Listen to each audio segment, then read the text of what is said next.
When in 7 BC, the Germanic tribe of the Cheruscians, east of the Rhine River, started to get in contact with the Roman Empire, mostly through conquest, the Romans sent some delegates to take some of the noblemen's kids as a kind of hostage, an asset to use as they please.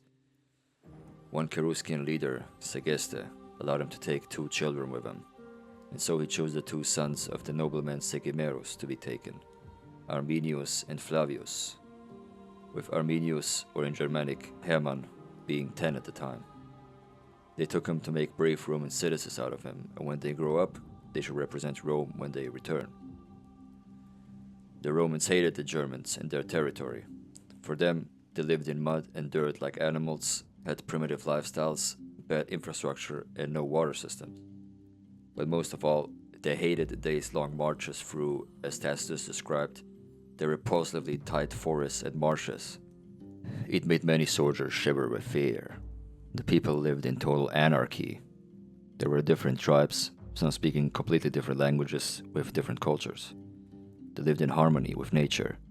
They didn't have laws as Romans had, but criminally usually had to pay a fee after a crime. They had simple buildings, and every family had their own piece of land. Some Germanic tribes hated each other, some didn't, but it was far from being a civilized culture with one dictator singing at the top and eating the fruits his subjects ripe for him. Common people were bleeding and sweating to please him, as he was God. In fact, that's how most people perceived him.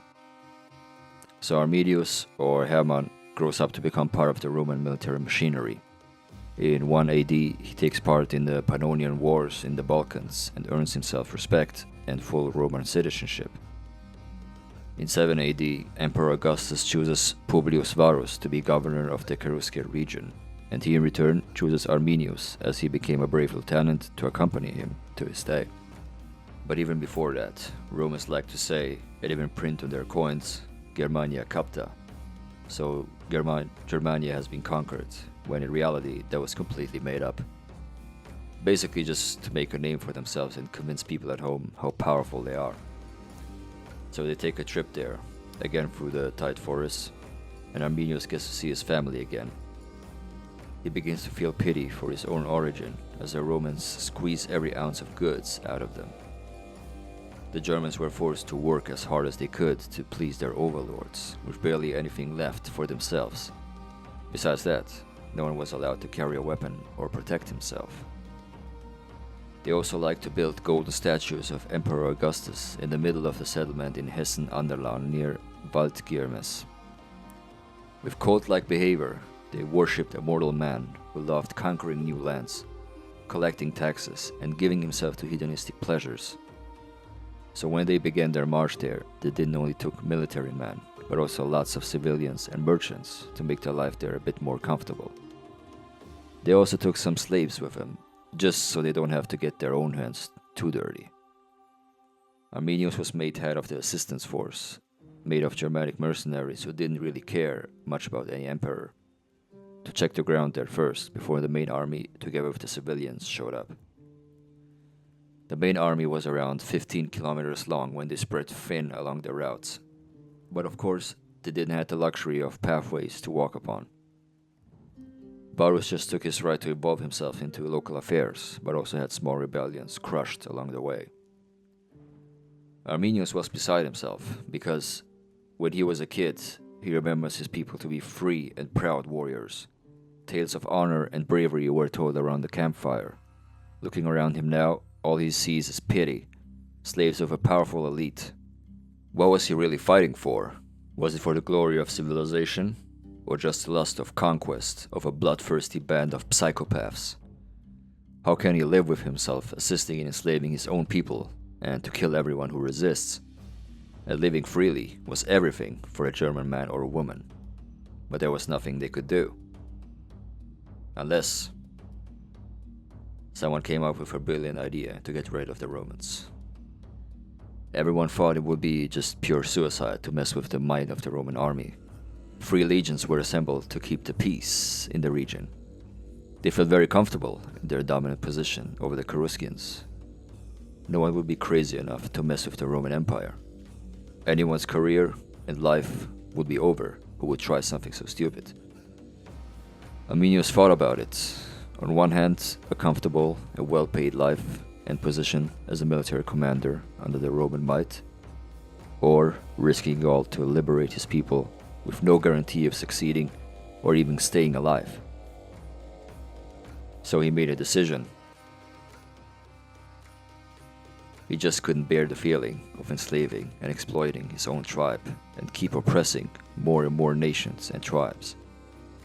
He witnessed the horrors of the Roman military machine himself, after all, in the Balkans, and how cruel they could be. He would conspire against Rome, even if he loses his life for it. It was a dangerous risk to everyone involved, because if they lose, the Germans will be absolutely doomed. So one night, he gathers all the chiefs of those tribes in secret to a diplomatic meeting. Among them, some who were already under Roman protection, like Segestes. He offered them all eternal freedom and glory if they stand up to them and fight for their families, their homes, and their honor. Some of them were naturally inclined to listen, others didn't. They only waged wars with each other. Fighting another culture was never really done before. After that, Segestes went back to Varus to warn him about Arminius' betrayal. But Arminius made himself so popular that Varus just couldn't believe it. It was said that he was quite charismatic and good-looking. The next night, they met again. The Germans' alliance leaders were inclined to start a war, but there was still a crucial question unanswered. How would a loosely organized band of Germans defeat 3 legions of the world's most powerful army? On open terrain, the Romans were just undefeatable, as they had this unique turtle formation that would just march in close rank on the enemy to just swallow them up. Arminius pointed out to the forests of Teutoburg. He knew that Romans hated them like the pest and even felt intimidated by them. But most importantly, in the dense forest that was surrounded by one side by thick swamps and on the other by steep mountains, they would be not able to use the source of their power. Their superior shield formations held together by discipline and communication. He argued that if they keep ambushing them in the narrow path, where they stretched thin for miles, they would be completely caught off guard and having no way of retreating or communicating. They were sitting ducks waiting to be killed. They would flank the middle of the convoy from each side, while separating one unit from the front and the back. But on top of that, some of his mercenaries would ride along, and when they opened fire, they would just switch sides and jump with their Roman allies. And lastly, at night, he would unleash the most terrifying way of breaking down Roman morale. The Ghost Warriors, a band of elite Cheruscan fighters who would only fight at night. They were superior hunters in the dark. They were moving as silent and unseen as ghosts, ambushing enemies out of the dark before they can even react. Their secret? Dark camouflage. Their skin, clothes, and weapons would be as dark as the night, and they would appear and disappear like ghosts, completely terrifying their foes. Basically, an ancient form of special ops. It sounded quite convincing for most of the leaders, yet still, some would argue that it was unmanly to fight like that. Only women and cowards resort to such feminine and unmasculine methods. Arminius reminded everyone of their families. If they fail, the Romans would surely kill all of them for revenge, not to mention what they would do before that. But first, they had to lure Varus and his 3 legions deep into the forest. For that, Arminius would take his Roman mercenaries to a certain outpost they had to kill all men stationed and set the tower ablaze, because he knew that Varus's arrogance would lead him into investigating, thinking that some rebellion broke out. Arminius convinced him to go and investigate it before moving to the winter quarters, as he knew he would agree. Now, there was no more turning back.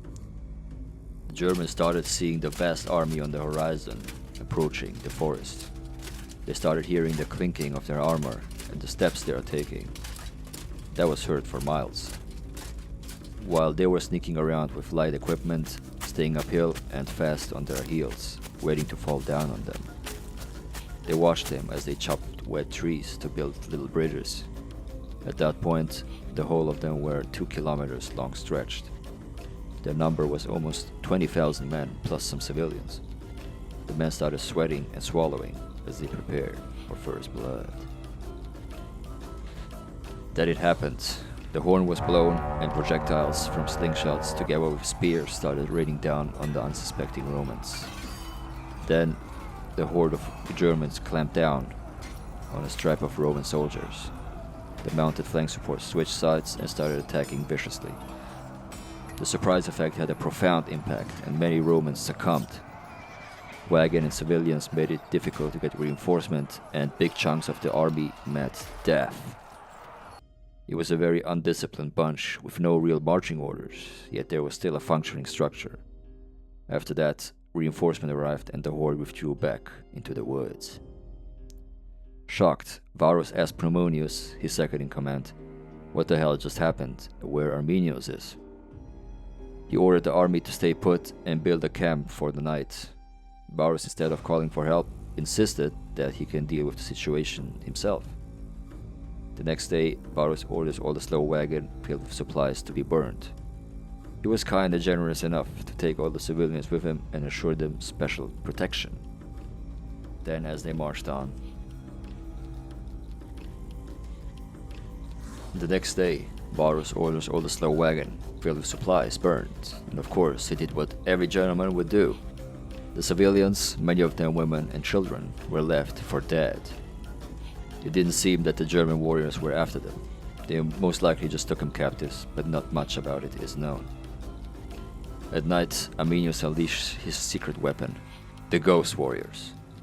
With the Romans still traumatized, the Ghost Warriors surprisingly came out of the trees, all silent and all in black, wreaking havoc on the Roman troops. They didn't know whether they were human or demons. Panic spread through the ranks. Many Romans got killed, wounded, and of course, shocked. Then they withdrew again. Those guerrilla raids terrified them and led to their psychological breakdown. But Varus, instead of setting up camp, insisted upon keep marching out of the woods, weakening his soldiers even further. Day and night they kept marching, and day and night they kept raiding. At the second night, as the army kept marching, big clouds formed above and a huge storm came upon them. With the heavy rain, it was even more difficult to get through the woods, and the armor didn't get lighter, but even heavier. Then all of a sudden, the horn was blown again, and another major attack came.